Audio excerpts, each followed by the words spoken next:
Hello and welcome to our comparison of the Roto-Grip Tour Dynam-X to the Storm Phaze 2. The TD would seem to be a new challenger to the P2 in terms of becoming the new standard for the title of Sport Killer. The P2 has long been the ball for versatility, power, and control on tougher patterns, and the TD was designed with the same idea in mind. Before we get started, big shout out and thanks as always to Royal Crest Lanes. They're a big part of bringing these videos to you. All it takes is a text and we have everything we need. Also, my code ROSEDOLL10 will get you 10% off your order at checkout at CoolWick, and if you check the description, you'll find a bunch of helpful links and information, including our personal specs and links to buy each of these balls at Boulder's Mart. I do receive a 5% commission on all sales through the links. On paper, there's a lot of separation in the cores. The Rondour Tour core, again, this is altered fairly significantly from the original Rondour core in the Rubicon series. It comes in at a 247 RG, 026 differential, and an 010 int diff or PSA strength, which just rates the strength or amount of asymmetry in 15 pounds. The velocity core in the P2 comes in at a very similar RG of 2.48, while the differential is 051, and it's symmetrical, so it doesn't have an int diff. Both are strong, low RG rolly cores, but the very low differential and mild int diff of the TD keeps the roll stable and consistent, while the higher diff of the P2 causes it to flare more and thus get more traction and be more dynamic. The TD's Tour Tracks cover formula is also based on Roto's medium strength VTC cover from the Hyped and Hustle lines, while the P2's cover is the quite a bit stronger TX16. I'll play a few shots of each to let your eyes get warmed up, and then we'll talk about the comparison.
Shapes on the lane are virtually identical. They both have a very archy directional reaction and a controllable but defined back-end motion.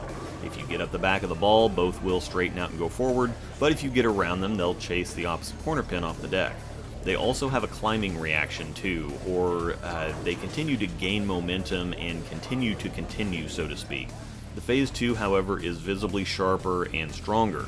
This is no surprise, as that's what the comparison on paper indicated. I know that the difference in cover formulas is hard to manage or track without being terribly familiar with them or drilling as much stuff as we do, but this is a good illustration given that they're both solids and the asymmetric ball is actually the weaker one.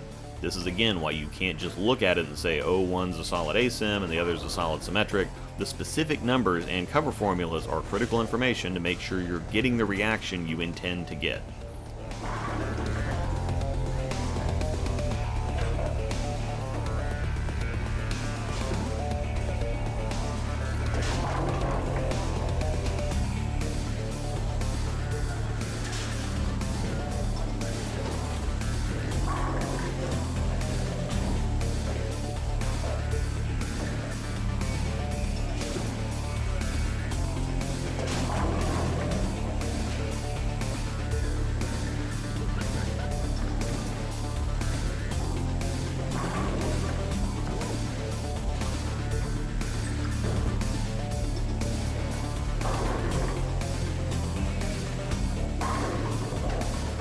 With the torque and shape the P2 manages to create, it does have an asymmetric shape, namely that it revs up and then generates a strong and consistent back-end move. The TD, on the other hand, acts a lot more like a symmetric ball, but the touch of asymmetry still gives it the consistency on the back end, if not the sharpness or a ton of torque. Despite having such similar shapes, there's little to no overlap here. The P2 is a straight step up across the board versus the TD. Much like the Duo and Exponent relate, but there's an even bigger gap between the P2 and TD. They are of course perfect complements, but I don't use the P2 much, if at all, because while it is controllable, it's just too aggressive most of the time, and I think that you can see that throughout here, I have to be pretty easy with it to get it down the lane.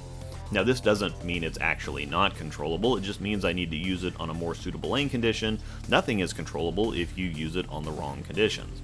The Tour Dynam-X is just a baby Phaze 2, which is perfect for when you need the shape, versatility, and options the P2 provides, but not that level of traction or overall ball reaction. I have a review up for the Tour Dynam-X if you want a deeper look, as well as more comparisons to come. The TD will release on August 18th. Down in the description is a link to Bowler's Mart that will get one ordered for you, and of course don't forget my code ROSEDALL10 to get 10% off your order at checkout at CoolWick. Thanks for watching, and may the strikes be with you.